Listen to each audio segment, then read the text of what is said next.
What is up, everyone? Today on Seth Leroy Hustle Adventures, I wanted to talk about cargo van bidding, rates per mile, just pretty much bidding in general, things to look for, how to do it, more just like what to look for once you start getting into it. But please, everybody, we just dropped our merch and we're excited, and it is the first link below. Buy it if you want to support the channel. If not, I just appreciate everyone who's been watching, and let's get right into it. Now here's the thing.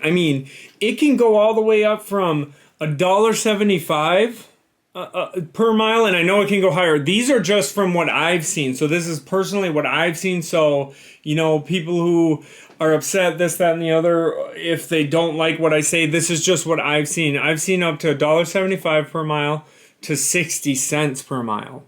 I think even 55 one time. And that all depends on what you're trying to do. Now, from what I've seen, personal experience, the Midwest, I'm averaging like $1.20 per mile. Down south, and when I'm saying south, I'm talking like, Atlanta, all these areas that, down south, not east, west, none of that, just down south. I've been seeing 70, 75 cents per mile, but that's a lot of times me trying to get back towards the north. So it could be higher, and that's the thing, and I'll get into a lot of that later. The West Coast, I've seen 60. But a lot of these too, that's why I'm saying this is for me. This is a lot of me trying to get back there. But the general consensus of what I've heard is in Texas, it is like 65, 70 to get out of there. From what I've heard from other people who've talked to me, and in the West Coast too, 60, 70 cents. But when you go to these areas that are low from where you're coming from, you bid high. But I'm going to get into that later. The East Coast around 85, 95 cents is what I have seen. So that's what I've seen, just sort of as a rough, what I have seen personally so far. Now, the first thing I wanted to talk about was Deadhead miles. I add all of it. Sometimes I don't. It all depends on the situation, but for the most part, Deadhead miles, where I gotta go, I'm gonna put that in there. That's why I'll do a round trip more or less. Sometimes it's just a straight shot if it's obviously going to a good area. But that's one thing I want to talk about. So when you're bidding, I learned real quick, because when I got my first one to California and got some other ones, I was just bidding to go there. And then you don't factor in getting to the other areas, so you're driving around, you're deadheading a lot, you're relocating. So that's what I put next. Relocating, deadhead miles, like I said already, tolls. So you add in the tolls. That's what I did when I went to the East Coast recently, but the tolls were still just so annoying. But mountains, because when I went to California, that's why I bidded that one at $1.70 a mile. But that was when I first started. I didn't even know how to get out of there. I just drove home. Didn't make a lot. I think that was still though, I made like $800 that week because I bid it high. It was like $1.70 a mile from Minnesota. And I was factoring the mountains. There was snow, there was, going through Colorado.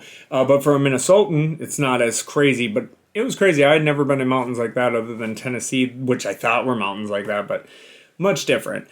So that's why I said weather too. You gotta feel out what's going on.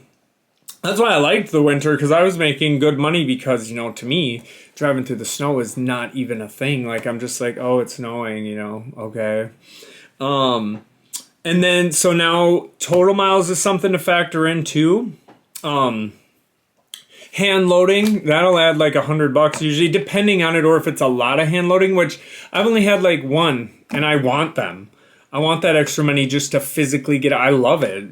That's how I've always been with work. So hand loading, lifting, you're going to get more money. So if they're like, oh yeah, you're going to have to do, but also I had before, when I didn't know this, they had me do a lifting load, but I didn't know that, they didn't say, they said no touch. And that's something, if it's no touch freight and then you have to be lifting, that's when you hit them up and go, hey, this was not a no-touch freight, because that's worth more money. So don't let them get you with that. You can come back to the broker and go, hey man, this was lifting, just so you know, and I need some more compensation for that. So yes, factor all these variables. Depending on each broker, you'll see some brokers are dope, and which, trust me, they are. And then some brokers who are awful and who are just not understanding, who are not people people. You know what I mean? Like where you're just like, yeah, man, this happened, and they'll just be like, yeah, like they almost don't even understand. You're like, wait, you said, like I've had where they said it was direct and then it wasn't, stuff like that, and that's where I'll get like, what are you talking about, bro?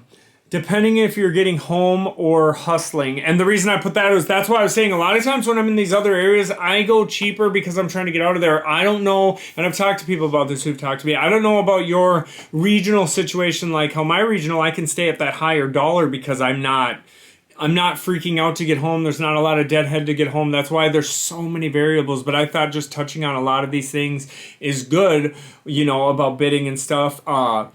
So that is a big thing too to factor in, like, because when I'm going home, I'm just like, all right, I'm going to bid to get home. Another thing I wanted to talk about that I learned, detention pay. And most of these brokers and customers, they have in the contract like 2 hours is like the leeway. But anything after 2 hours, I mean, I've even done it where I even added that. But like you get usually roughly $20 per hour detention pay. And the reason I'm talking about this, obviously, in bidding is like, if that happens, that's when you hit them up and go, dude, I've been sitting here 4 hours or 6 hours. I need that detention pay. So you're aware, because I didn't know that before. And as I learned it, because I drove for a company trucking and I never had to really worry about that. It was what it was. Once I got there, I delivered, and then layover pay. Like, I don't know if you guys saw a couple vlogs ago, I had a company try to just say, oh, you can just stay there the night, right? And then they tried to hit me with, well, let me see if your boss of Musco Cargo is cool with that. And then I said, I am the boss. So it was a funny moment to get to do to someone, because, back in the day it was like that. Well, let me see if your boss says yes. And the only reason I bring that up is I said, well, no, it's not okay with this guy. And then they were like, well, let me check with your boss. And then I said, I'm the boss. And then they were like, oh, you own it and are the driver. I was like, yes. So that's the only reason I like having my own authority and being able to dictate what I do, because, I ain't going to have someone act like that. But then I said, well, what's the layover pay? They said, oh, well, $100. And then she's like, that's all we can do for cargo vans. I said, well, that doesn't work for me. I'll lose my whole Friday. It's not a big deal to me. I'm just going to head home. I'm only in Illinois. And that's the thing. That's why I like being more regional, because I don't care to Deadhead then. It's more, and then they ended up hitting me back a half hour later, because I did stay in the area because I could tell they did not want me to leave.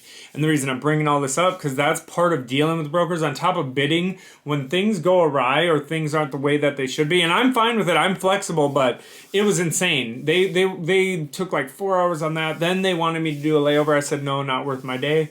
And then that's when they ended up paying me more. And they paid me the 7 hours detention pay? Because then I said, yeah, and no detention pay.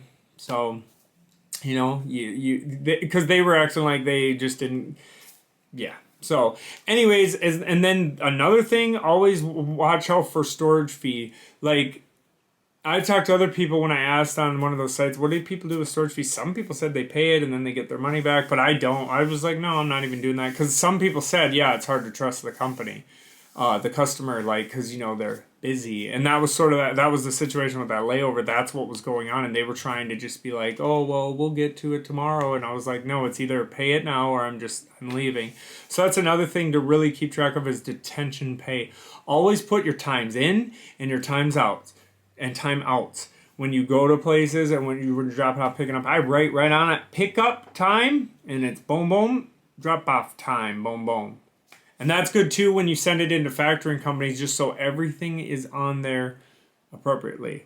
And when you send it to the brokers and stuff. And now a lot of people are always asking me like, well, how do you bid this and that? That's why I gave all these variables that I've seen personally. And that's just all I can give is my input, but it's really email or call. Some will say only email. Some will say email or call. I prefer calling, obviously. Or, well, email is nice too, because you just, like, there you go. And then when you're factoring these in, you factor in your gas, you factor in your deadhead, you factor in what it's going to cost you, what it's going to, like when you're doing the 85 cents or $1 something a mile, like you need to factor in all that gas. And that's all common sense stuff. Like, I mean, because some people will ask me this and that, and I'm like, well, you add up your gas. Your insurance, try to do it weekly, your vehicle insurance, so then that week what you need to have. But see, my wife is better with all that stuff, but I've learned from her. So that's pretty much it. You're emailing or calling, but you're the one coming up with your bid. Like, when my first bid was hilarious. I just went looked up $1.75, added the miles, and like I called them and said, this is what I want. And they were cool. It was crazy. It was a lot of money. I still made $800 going to California and back and not getting one on the way back, which obviously that's not the goal with those dead miles. But that was my first run. I was excited. I was like, oh, I'll do this. But I'm saying I just literally, that's the next thing I say here, though, is just talk like a human. Like, you get so many workers who are panicking and freaking out the whole time they're talking to you.